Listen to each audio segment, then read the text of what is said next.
आप सभी को नव वर्ष की हार्दिक शुभकामनाएं। आज के इस वीडियो में आप देखेंगे आपके बोर्ड परीक्षा में पूछे जाने वाले VVI सब्जेक्टिव क्वेश्चन को। इस वीडियो में आपको 5 सब्जेक्टिव क्वेश्चन मिलेंगे जो कि हूबहू आपके बोर्ड परीक्षा में आएंगे। ठीक है, तो इस वीडियो को आप देखिए और यदि आपको ये सारे प्रश्न आते हैं तो आप स्किप करके जा सकते हैं। देखिए, आपका पहला प्रश्न क्या कहता है, द्विघात सूत्र का प्रयोग कर समीकरण x² + 6x + 5 का हल निकालें। ये क्वेश्चन जो है आपका 2018 और 2021 के एनुअल एग्जाम में पूछा जा चुका है, तो आप समझ सकते हैं कि इस बार भी पूछा जाएगा, क्योंकि जब भी क्वेश्चन रिपीट होता है तो लगातार रिपीट होते ही रहता है और इस तरह के क्वेश्चन को हमें इग्नोर नहीं करना चाहिए। तो देखिए, आपका क्वेश्चन जो है वो कहता है कि द्विघात सूत्र का प्रयोग करके x² + 6x और +5 का हल निकालना है। देखिए, ये द्विघात सूत्र जो होता है वो मूल निकालने वाले सूत्र का बात यहाँ पे किया जा रहा है। तो जैसे मूल बराबर क्या होता है, मूल निकालने का सूत्र जो है आपका ये -b ± (√b² - 4ac और बाई 2a, यही आपका सूत्र है। इसी सूत्र की सहायता से आपको हल करना है। जैसे आप देख सकते हैं यहाँ पे आपका समीकरण जो है x² + 6x + 5 ये है। इसमें आपका a कितना हो जाएगा, तो a जो होता है वो x² का गुणांक होता है। इसमें x² a, ये आप देख सकते हैं, इसको क्या लिख सकते हैं, 1 × x²। तो आपका ये जो है x² का गुणांक 1 हुआ तो 1 हो जाएगा a का मान। वहीं b की चर्चा करें तो b आपका हो जाएगा 6 और c आपका हो जाएगा 5। अब आपको क्या करना है, इस सूत्र पर बैठा देना है इसको। तो देखिए, जैसे यहाँ पे -b है तो b आपका कितना है 6 रखिए, ± (√b² - 4ac है तो b आपका 6 है तो 6 का स्क्वायर -4 गुने a कितना है 1 है तो 1 रखिए, c आपका 5 है तो 5 रखिए और बाई 2a, तो a आपका कितना है 1 है तो 1 रख दिए। ठीक है, -6 ± 6 को स्क्वायर कीजिएगा तो 36 और 4 पंचे 20, ठीक है, बटे 2। यहाँ से आप इसको तोड़िएगा तो -6 ± (√36 में से 20 घटाइएगा 16 आएगा और बटे 2। इसको और लिख सकते हैं, -6 ± 16 का वर्गमूल आपका कितना होगा 4 हो जाएगा, तो 4 लिखिए और बटे 2 लिखिए। अब एक बार आपको क्या करना है, अल्फ़ा, तो देखिए प्लस माइनस दोनों चिन्ह है, ठीक है, तो एक बार अल्फ़ा निकालना पड़ेगा और एक बार बीटा निकालना पड़ेगा। तो अल्फ़ा बराबर क्या होगा, -6 + 4/2 लिख दीजिए, एक बार प्लस के साथ, क्योंकि प्लस माइनस दोनों है तो एक बार प्लस वाला लिखिए एक बार माइनस वाला। और बीटा बराबर क्या हो जाएगा, -6 और -4/2, ठीक है। यहाँ से आप देख सकते हैं 4 प्लस में है 6 माइनस में, तो -2/2 और यहाँ से 6 4 10 माइनस में आ जाएगा 5 दूना 10 और यहाँ से आपका -1, तो आपका अल्फ़ा कितना आ गया -1 और बीटा आपका आ गया -5। यही आपका आंसर रहा। तो ये सूत्र को आप याद रखिएगा, इसी सूत्र की मदद से आप द्विघात बहुपद का मूल जो है उसको प्राप्त कर सकते हैं। ठीक है, तो आइए हम अपने दूसरे प्रश्न को देखते हैं। हमारा दूसरा प्रश्न क्या कहता है, आपको 2 समीकरण दे दिए गए हैं और उसको ब्रज गुणन विधि से हल करना है।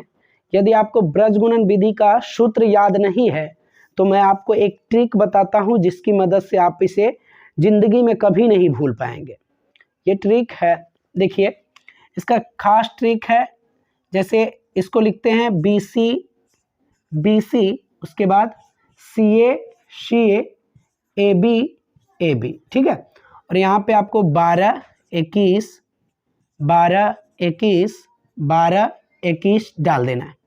इसके ऊपर में आपको x रखना है, इसके ऊपर में y रखना है और इसके ऊपर में 1 रखना है। यहाँ तो बराबर होता ही आपको याद है, और यहाँ माइनस, यहाँ माइनस, यहाँ माइनस। ये साधारण सूत्र है, कैसे याद रखिएगा, यहाँ BC, CA, AB, ठीक, 12 21 12 21 12 21 और ऊपर XY और 1 आप लोग जानते हैं, पहले से आपको मालूम है। यदि और दिक्कत हो रहा है आपको याद करने में तो देखिए, यहाँ से स्टार्ट कीजिएगा, B से स्टार्ट कीजिएगा, C तक आइएगा और फिर A तक आइएगा। BC 2 बार लिखना है, जैसे देख सकते हैं आप, BC 2 बार, CA 2 बार लिखना है, फिर आपको ए बी 2 बार लिखना है और माइनस का चिन्ह पुट कर देना है बीच में, ठीक है। बी सी के बीच में माइनस, सी ए के बीच में माइनस, ए बी के बीच में माइनस, और 12 21 12 21 12 21 ऊपर में x y और 1 रख देना। अब ये समीकरण को हमको हल करना है, तो इस पर कैसे डालेंगे, देखिए इसमें आप a1 निकालिएगा तो a1 आपका 2 आ जाएगा, b1 आपका 3 आ जाएगा और c1 आपका -7 आएगा, ठीक है। वही बात करें a2 की, तो a2 आपका कितना आएगा 6, b2 आपका आएगा -5 और c2 आपका आएगा -11। इसको हम लेते हैं यहाँ पे रखते हैं, ठीक है। हमारा सूत्र क्या है एक बार और याद कर लीजिए, BC y बटे CA और 1/AB, ठीक है। अब इसे क्या करना है, तो अब यहाँ माइनस रखना है, यहाँ माइनस 12 21 12 21 12 21 डाल देना। अब इसमें आप सूत्र में मान रखिए x/b1 कितना है, b1 आपका 3 है, इंटू c2 कितना है, तो c2 आपका -11 है, और माइनस b2 कितना है, तो b2 आप देख सकते हैं -5 है और यहाँ भी माइनस है, तो माइनस माइनस प्लस का 5 और गुने c1 आपका -7 है, इसको -7 को रखिए और बराबर y/c1 कितना है -7 गुने a2 कितना है, a2 आपका 6 है, माइनस c2 कितना है, c2 आपका -11 है, तो माइनस यहाँ और यहाँ भी माइनस, तो माइनस माइनस प्लस 11 हो जाएगा आपका, और गुने a1 आपका है 2, तो 2 रखिए यहाँ पे, और बराबर 1/a1 कितना है, तो a1 2 है, 2 रखिए, गुने b2 कितना है -5 रखिए, और माइनस a2 कितना है, a2 आपका 6 है, और b1 कितना है, तो b1 आपका 3 है। अब जब इसे आप सॉल्व करेंगे तो पाएंगे कि x बटे, ये आपका आ जाएगा x बटे, यहाँ सॉल्व कर लेते हैं हम इसको, जगह कम पड़ रहा है, यहाँ लिखेंगे x बटे 11 तिया 33 -33, ठीक है, 7 बचे -35 ही भी होगा, और बराबर y बटे 7 छके 42 यानी -42, ठीक है, 11 दूना 22 प्लस का 22 हो जाएगा, और बराबर 1/5 दूना 10 छतरी 18, दोनों जोड़ दीजिएगा तो -28 आपका आएगा, ठीक है। इसको आप लिख सकते हैं x बटे, इसको जोड़िएगा तो ये आपका -68 आएगा, इक्वल टू y बटे, ये आपका -20 आएगा, 42 में से 22 घटा लीजिएगा, और ये आपका 1/-28 आएगा। यदि आप चाहते हैं तो यहाँ से माइनस तीनों ख़त्म कर दीजिए, ठीक है। और आपको एक बार क्या करना है, इसको एक साथ लिखना है, एक बार इसको एक साथ, जैसे देखिए x बटे 68 इक्वल टू 1/28, इसको क्रॉस गुना कीजिएगा तो 28x बराबर आपका हो जाएगा 68, इसीलिए x बराबर कितना हो जाएगा 68/28, काट दीजिएगा तो ये आपका 17 चौके 68 और 7 चौके 28, ये आंसर आ जाएगा। और दूसरे टर्म में हमने बोला y बटे 20 को 1/28 के साथ लिखने के लिए, तो इसको गुना कीजिएगा तो 28y बराबर 20, इसीलिए y बराबर कितना, तो 20/28, इसको काटिएगा 4 पंचे 20 और 5 चौके 20, 4 आए सॉरी यहाँ पे 5 आएगा, 4 पंचे 20 और ये 7 चौके 28 यानी 5/7, तो आपका आंसर कितना रहा 17/7 और 5/7। आपका 2 प्रश्न सॉल्व हो गया। यदि आपको वीडियो अच्छा लग रहा है तो वीडियो को लाइक कर दीजिएगा, ठीक है।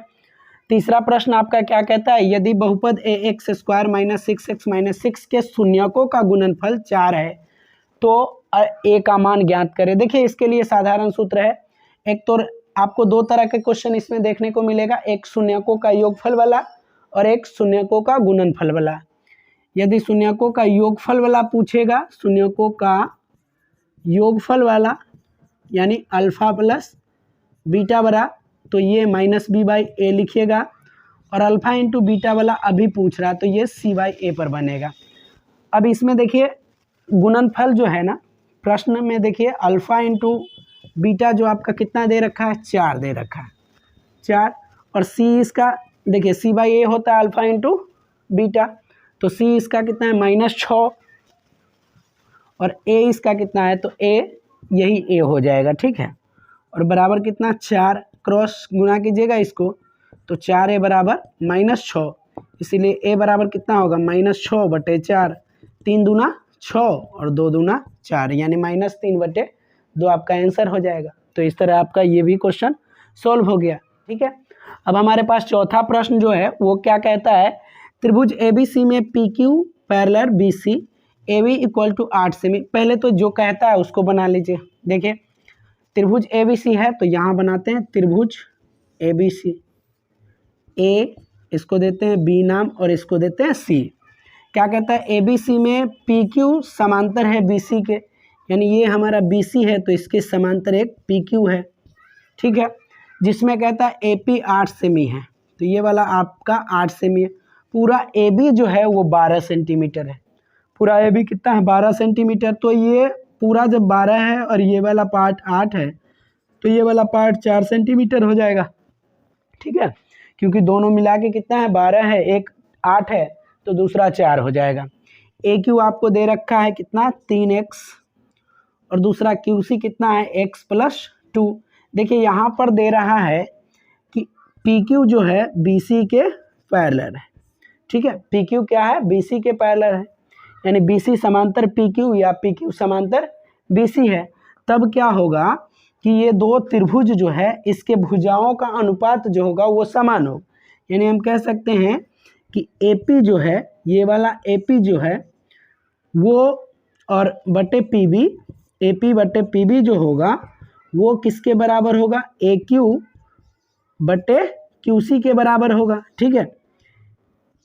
यानी AP/PB बराबर AQ/QC, ठीक है।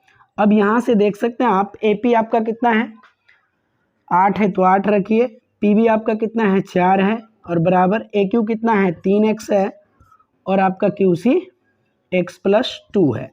4 दूना 8 यहाँ से काट लीजिए, इसको गुना कीजिएगा, नीचे 1 है तो 2 को 1 से गुना कीजिएगा तो 2x और 2 दूनी 4 बराबर ये आपका 3x। 3 को 1 से गुना कीजिएगा 3x, या इसको आप ऐसे लिख सकते हैं 4 बराबर 3x और ये प्लस में है इधर जाएगा तो माइनस में 2x। ये आपका 4 बराबर कितना बचा, तो 3x में से 2x घटाइएगा तो x बचेगा, यानी x का वैल्यू जो है वो कितना है 4 सेंटीमीटर है, ठीक है। आपका पांचवा प्रश्न जो है वो कहता है किसी वृत्त की परिधि 22 सेंटीमीटर है, यानी क्या दिया हुआ है, वृत्त की परिधि। तो वृत्त की परिधि क्या होता है 2πr, ये आपका कितना है 22 cm है, ठीक है। तो उसके चतुर्थांश ज्ञात करें, निकालना हमें क्या है चतुर्थांश। तो चतुर्थांश का मतलब होता है कि चौथाई भाग, यानी एक वृत्त है इसके चौथाई भाग को चतुर्थांश बोलते हैं। इसमें कितने चतुर्थांश होंगे 1 2 3 4, यानी वृत्त का क्षेत्रफल πr² होता है, तो चतुर्थांश का इसमें 4 से भाग कर दीजिएगा, ये चतुर्थांश का क्षेत्रफल हो जाएगा। तो ये πr²/4 हो जाएगा, ठीक है। अब इसमें r निकल के आएगा तभी तो आप इसमें पुट करके निकालिएगा। तो देखिए ये दिया है 2, पाई का मान 22/7 रख दीजिए और r है तो r रहने दीजिए और बराबर 22 है।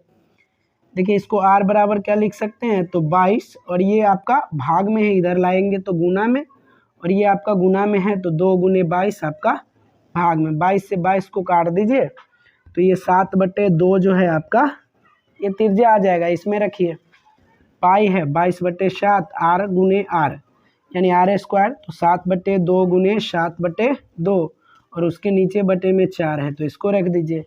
ये 7 से 7 खत्म कीजिए और यहाँ से इसको 11 दूनी 22 और नीचे जो है आपका 11 सते 77 और 4 दूनी 8, यही आपका 77/8 सेंटीमीटर स्क्वायर। देखिए क्षेत्रफल हमेशा स्क्वायर में होता है, तो आप उसमें जिस यूनिट में दिया रहेगा उसका स्क्वायर जरूर लिख दीजिएगा तो आपका सही हो जाएगा, ठीक है। तो चतुर्थांश का क्षेत्रफल कितना रहेगा 77/8 सेंटीमीटर स्क्वायर, क्योंकि यहाँ त्रिज्या 7/2 निकला है तो इसको पुट करके आप निकाल सकते हैं, ठीक है। तो यदि आपको ये वीडियो अच्छा लगा तो वीडियो को लाइक कीजिएगा और साथ ही हमारे YouTube channel Naval study centre को सब्सक्राइब कर लीजिएगा। जय हिंद, जय भारत।